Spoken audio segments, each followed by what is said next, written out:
ਬਿਸਮਿਲ੍ਲਾ ਰਹਿਮਾਨ ਰਹੀਮ। ਸੱਜਣੋ ਤੇ ਮਿੱਤਰੋ, ਪੰਜਾਬੀ ਜ਼ੁਬਾਨ ਤੇ ਰਹਿਤਲ ਦੇ ਹਵਾਲੇ ਨਾਲ ਅਸੀਂ ਉਹ ਮੁਗਾਲਤੇ ਦੂਰ ਕਰਨ ਦੀ ਕੋਸ਼ਿਸ਼ ਕਰ ਰਹੇ ਹਾਂ ਜਿਹੜੇ ਕਈ ਸਦੀਆਂ ਤੋਂ ਮੌਜੂਦ ਨੇ, ਜਿਹੜੇ ਉਸ ਤਬਕੇ ਨੇ ਸਾਜ਼ਿਸ਼ਾਂ ਕਰਕੇ ਸਾਡੀ ਪੂਰੀ ਇੱਕ ਨਸਲ ਦੇ ਮਜ਼ਾਜ ਦਾ ਹਿੱਸਾ ਬਣਾਏ, ਜਿਹੜਾ ਤਬਕਾ ਇੱਥੇ ਕਾਬਜ਼ ਹੋਇਆ ਜਾਂ ਫਿਰ ਇਹਨਾਂ ਕਬਜ਼ਾਗੀਰਾਂ ਦਾ ਗੁਲਾਮ ਬਣ ਕੇ ਜਾਗੀਰਾਂ ਤੇ ਉਹਦੇ ਹਾਸਲ ਕਰਨ ਵਾਲਾ ਸੀ। ਇਹ ਉਹਨਾਂ ਸਾਜ਼ਿਸ਼ਾਂ ਦਾ ਤਸੱਸੁਰ ਹੈ ਕਿ ਅਜੋਕੇ ਵੇਲੇ ਵਿੱਚ ਇਹ ਤਾਸਰ ਬੜੀ ਸ਼ੱਦੋਬੰਦ ਨਾਲ ਪੈਦਾ ਕੀਤਾ ਗਿਆ ਕਿ ਪੰਜਾਬੀ ਬੋਲੀ ਤਹਿਕੀਕ ਦੀ ਬੋਲੀ ਨਹੀਂ। ਖਾਸ ਕਰ ਇਹ ਤਾਸਰ ਵੀ ਆਮ ਕੀਤਾ ਗਿਆ ਕਿ ਜਿਵੇਂ ਪੰਜਾਬੀ ਵਿੱਚ ਸਾਇੰਸੀ ਅਲੂਮ ਦਾ ਅਸੂਲ ਮੁਮਕਿਨ ਹੀ ਨਹੀਂ। ਮੈਂ ਆਪਣੇ ਐਜੂਕੇਸ਼ਨ ਸਿਸਟਮ ਉੱਤੇ ਪਹਿਲਾਂ ਵੀ ਤਫਸੀਲੀ ਗੱਲਬਾਤ ਕਰ ਚੁੱਕਿਆ ਹਾਂ ਅਤੇ ਅੱਜ ਫਿਰ ਦੁਹਰਾ ਰਿਹਾ ਹਾਂ ਕਿ ਜਦ ਤੱਕ ਤੁਸੀਂ ਉਰਦੂ ਮੀਡੀਅਮ ਵਾਲਾ ਫਸਾਦ ਖਤਮ ਨਹੀਂ ਕਰੋਗੇ, ਸਾਡੀ ਕੌਮ ਤਰੱਕੀ ਨਹੀਂ ਕਰ ਸਕੇਗੀ। ਤੁਹਾਨੂੰ ਚਾਹੀਦਾ ਹੈ ਕਿ ਬਾਲਾਂ ਨੂੰ ਉਹਨਾਂ ਦੀ ਮਾਂ ਬੋਲੀ ਵਿੱਚ ਐਜੂਕੇਸ਼ਨ ਦਿਓ। ਇਹਦੇ ਨਾਲ ਨਾਲ ਪਹਿਲੀ ਜਮਾਤ ਤੋਂ ਅੰਗਰੇਜ਼ੀ ਨੂੰ ਲਾਜ਼ਮੀ ਕਰਾ ਦਿੱਤਾ ਜਾਏ ਤਾਂ ਕਿ ਸਾਡੇ ਪੜਿਆਰ ਅਗਾਂਹ ਜਾ ਕੇ ਕਿਸੇ ਮੁਸ਼ਕਿਲ ਦਾ ਸ਼ਿਕਾਰ ਨਾ ਹੋਣ। ਹੁਣ ਜਿਸ ਐਜੂਕੇਸ਼ਨ ਸਿਸਟਮ ਵਿੱਚ ਸਾਡੇ ਬੱਚੇ ਪੱਥਰਾਂ ਨਾਲ ਸਿਰ ਟਕਰਾ ਰਹੇ ਨੇ, ਉਹਨਾਂ ਲਈ ਔਕੜਾਂ ਖੜੀਆਂ ਕਰਨ ਤੋਂ ਵੱਖ ਕੋਈ ਹੋਰ ਖਿਦਮਤ ਨਹੀਂ ਕਰ ਰਿਹਾ। ਤੁਸੀਂ ਗੌਰ ਕਰੋ ਕਿ ਸਾਡਾ ਸਰਕਾਰੀ ਸਕੂਲ ਦਾ ਆਮ ਬੱਚਾ 10ਵੀਂ ਤੱਕ ਉਰਦੂ ਮੀਡੀਅਮ ਪੜ੍ਹਦਾ ਹੈ। ਇਸ ਮਗਰੋਂ ਜਦ ਜ਼ਾਹੀਨ ਬੱਚਾ ਫਸਟ ਈਅਰ ਜਾਂਦਾ ਹੈ ਅਤੇ ਉਹਦੇ ਸਾਹਮਣੇ ਅੰਗਰੇਜ਼ੀ ਦਾ ਜ਼ਿਹਨ ਖਲੋਤਾ ਹੁੰਦਾ ਹੈ। ਇਹ ਉਹ ਮੁਸ਼ਕਿਲ ਹੈ ਜਿਸ ਤੋਂ ਘਬਰਾ ਕੇ ਬਹੁਤ ਸਾਰੇ ਪੜਿਆਰ ਆਪਣੀ ਐਜੂਕੇਸ਼ਨ ਦਾ ਰੁਖ ਬਦਲਣ ਤੋਂ ਮਜਬੂਰ ਹੋ ਜਾਂਦੇ ਨੇ। ਪੰਜਾਬੀ ਜ਼ੁਬਾਨ ਕਿਉਂਕਿ ਪਿਛਲੇ 1000 ਸਾਲ ਤੋਂ ਹਮਲਾਵਰਾਂ ਦੇ ਨਿਸ਼ਾਨੇ ਉੱਤੇ ਰਹੀ, ਹਰ ਮੁਮਕਿਨ ਕੋਸ਼ਿਸ਼ ਕੀਤੀ ਗਈ ਕਿ ਇਸ ਬੋਲੀ ਦੀਆਂ ਲਿਖਤਾਂ ਜੋ ਵੀ ਇਸ ਰਾਹੀਂ ਤਖਲੀਕ ਹੋਇਆ ਉਹਨੂੰ ਮਿਟਾ ਦਿੱਤਾ ਜਾਏ। ਇਸ ਬੋਲੀ ਨੂੰ ਹਮੇਸ਼ਾ ਤੋਂ ਕਾਰ ਸਰਕਾਰ ਜਾਂ ਹੁਕਮਰਾਨ ਤਬਕੇ ਦੀ ਬੋਲੀ ਨਹੀਂ ਬਣ ਦਿੱਤਾ ਗਿਆ।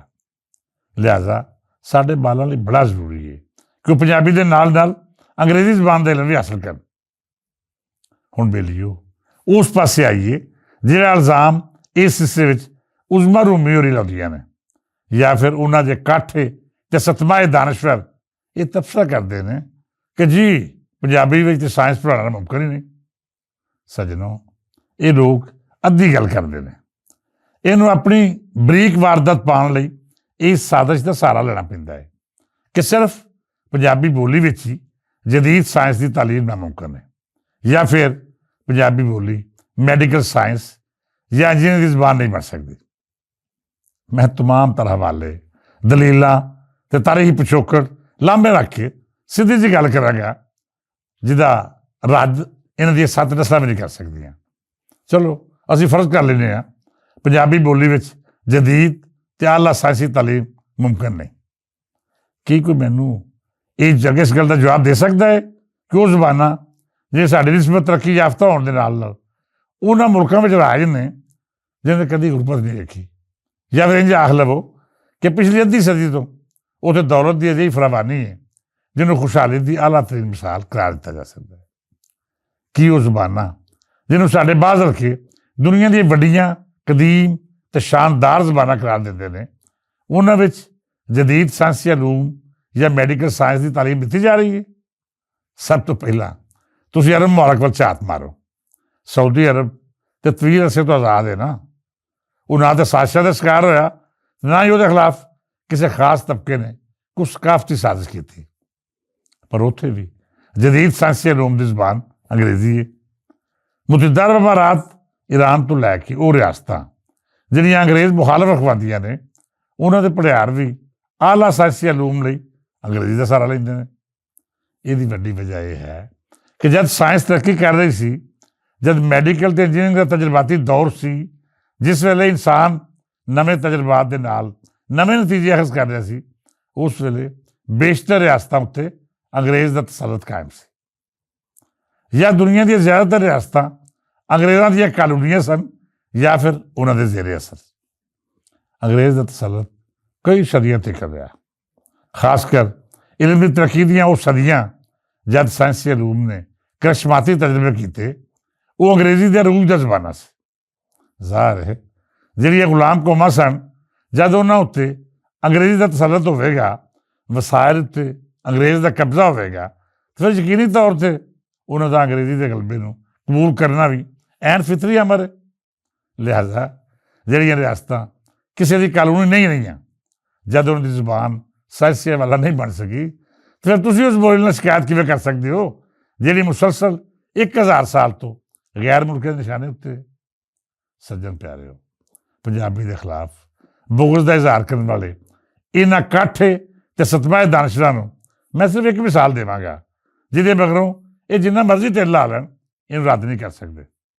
ਮੈਂ ਉਜ਼ਮਾ ਰੂਮੀ ਤੇ ਅਜਿਹਾ ਹਰ ਮੁਖਾਲਫ ਪੰਜਾਬੀ ਨੂੰ ਚੈਲੰਜ ਕਰਦਾ ਹਾਂ ਕਿ ਆਪਣੇ ਵੱਡ ਵਡੇਰਿਆਂ ਨੂੰ ਬੁਲਾ ਲਵੇ, ਤੇ ਜਿਸ ਨੇ ਵੀ ਪੰਜਾਬੀ ਦੇ ਖਿਲਾਫ ਬਕਵਾਸ ਕੀਤੀ ਜਾਂ ਕਿਸੇ ਵੀ ਸਾਜ਼ਿਸ਼ ਦਾ ਹਿੱਸਾ ਰਿਹਾ, ਉਹ ਮੇਰੇ ਸਿਰਫ ਇੱਕ ਸਵਾਲ ਦਾ ਜਵਾਬ ਦੇ ਦੇਵੇ। ਸੱਜਣ ਪਿਆਰਿਓ, ਇੱਕ ਆਮ ਤਾਸਰ ਹੈ ਕਿ ਚੀਨ ਦੁਨੀਆ ਦੇ ਹਰ ਮੁਲਕ ਨੂੰ ਟੈਕਨੋਲੋਜੀ ਦੇ ਦੌਰ ਵਿੱਚ ਪਿੱਛੇ ਛੱਡ ਰਿਹਾ ਹੈ। ਇਹਦੇ ਵਿੱਚ ਸ਼ੱਕ ਵੀ ਕੋਈ ਨਹੀਂ। ਚੀਨ ਨੇ ਬੜੇ ਥੋੜ੍ਹੇ ਅਰਸੇ ਸਾਬਤ ਕੀਤਾ ਹੈ ਕਿ ਇੰਜੀਨੀਅਰਿੰਗ ਦਾ ਖੇਤਰ ਹੋਵੇ ਜਾਂ ਮੈਡੀਕਲ ਸਾਇੰਸ, ਉਹਦੇ ਦੀ ਜ਼ਹਾਨਤ ਤੇ ਕਾਬਲੀਅਤ ਕਿਸੇ ਵੀ ਦੂਜੇ ਮੁਲਕ ਕੋਲ ਨਹੀਂ। ਜ਼ਾਹਰ ਹੈ ਚੀਨ ਅਜਿਹਾ ਮੁਲਕ ਹੈ ਜਿਸ ਨੇ ਆਪਣੀ ਬੋਲੀ ਤੋਂ ਇਲਾਵਾ ਕਿਸੇ ਵੀ ਜ਼ੁਬਾਨ 'ਚ ਐਜੂਕੇਸ਼ਨ ਨਹੀਂ ਦਿੱਤੀ।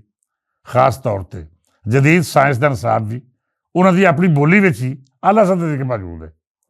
ਜੇਕਰ ਚੀਨ ਦੇ ਮੁਲਕ ਦੇ ਲੱਖਾਂ ਤਾਲਬ ਇਲਮ ਅਮਰੀਕੀ ਯੂਨੀਵਰਸਿਟੀ 'ਚ ਜ਼ੇਰੇ ਤਾਲੀਮ ਨੇ, ਤਾਂ ਕੀ ਇਹਦਾ ਮਤਲਬ ਇਹ ਕੱਢਿਆ ਜਾਏ ਕਿ ਚੀਨੀ ਜ਼ੁਬਾਨ ਸਾਇੰਸ ਜਾਂ ਟੈਕਨੋਲੋਜੀ ਜ਼ੁਬਾਨ ਨਹੀਂ? ਬੇਲੀਓ, ਅਮਰੀਕੀ ਯੂਨੀਵਰਸਿਟੀ 'ਚ ਜ਼ੇਰੇ ਤਾਲੀਮ ਪੜ੍ਹਿਆਰਾਂ ਵਿੱਚ ਸਭ ਤੋਂ ਵੱਡੀ ਗਿਣਤੀ ਚੀਨੀਆਂ ਦੀ ਹੈ।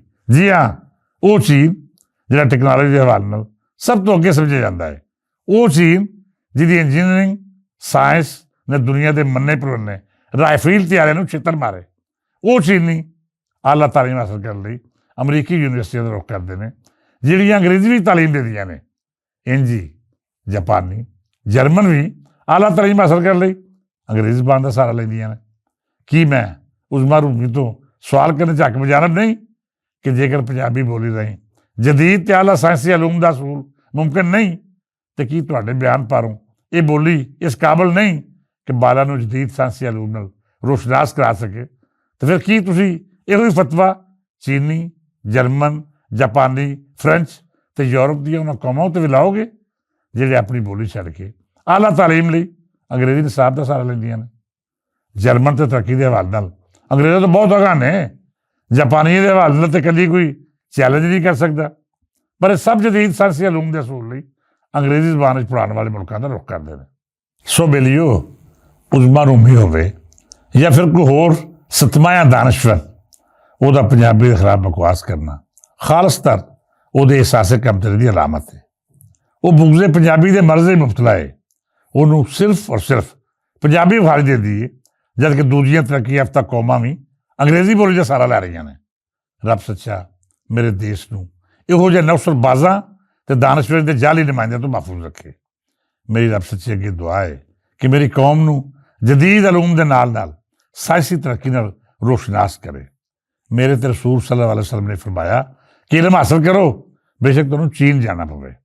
ਲਿਹਾਜ਼ਾ ਮੇਰੇ ਮਜ਼ਹਬ ਦੇ ਮੁਤਾਬਕ, ਮੇਰੇ ਆਕਾ ਦੇ ਹੁਕਮ ਦੇ ਮੁਤਾਬਕ ਇਲਮ ਲਈ ਜ਼ਮਾਨ ਦਾ ਬੈਰੀਅਰ ਸ਼ੁਰੂ ਦਿਨ ਤੋਂ ਹੀ ਖਤਮ ਹੋ ਗਿਆ। ਅਸਲ ਮਕਸਦ ਇਲਮ ਹਾਸਲ ਕਰਨਾ ਹੈ। ਉਹ ਕਿਸ ਜ਼ਬਾਨ 'ਚ ਹਾਸਲ ਕੀਤਾ ਜਾ ਸਕਦਾ ਹੈ, ਇਹਦੀ ਕੋਈ ਕੈਦ ਨਹੀਂ। ਇਹਦੇ ਨਾਲ ਨਾਲ ਤੁਸੀਂ ਇਸ ਗੱਲ 'ਤੇ ਵੀ ਫਖਰ ਕਰੋ ਕਿ ਸਾਡੀ ਉਹ ਜ਼ਬਾਨ ਹੈ ਜਿਹਨੇ 1000 ਸਾਲ ਤੱਕ ਸਾਜ਼ਿਸ਼ਾਂ ਦਾ ਸਾਹਮਣਾ ਕੀਤਾ। ਉਜ਼ਮਾ ਰੂਮੀ ਦੀਆਂ ਝੂਠੀਆਂ ਤਾਰੀਖਾਂ ਬਰਦਾਸ਼ਤ ਕੀਤੀਆਂ, ਕਾਠੇ ਦਾਨਸ਼ਵਰਾਂ ਦੇ ਤਾਨੇ ਮੇਨੇ ਸੁਣੇ, ਅੰਗਰੇਜ਼, ਅਫਗਾਨ ਤੇ ਤੁਰਕ ਸਣੇ ਮੰਗੋਲਾਂ ਦੇ ਹਮਲੇ ਬਰਦਾਸ਼ਤ ਕੀਤੇ। ਪਰ ਫਿਰ ਵੀ ਅੱਜ ਦੁਨੀਆ ਵਿੱਚ ਬੋਲੀਆਂ ਜਾਣ ਵਾਲੀਆਂ ਵੱਡੀਆਂ 10 ਜ਼ਬਾਨਾਂ 'ਚੋਂ ਇੱਕ ਹੈ। ਇਹ ਬੜੀ ਫਖਰ ਦੀ ਗੱਲ ਹੈ।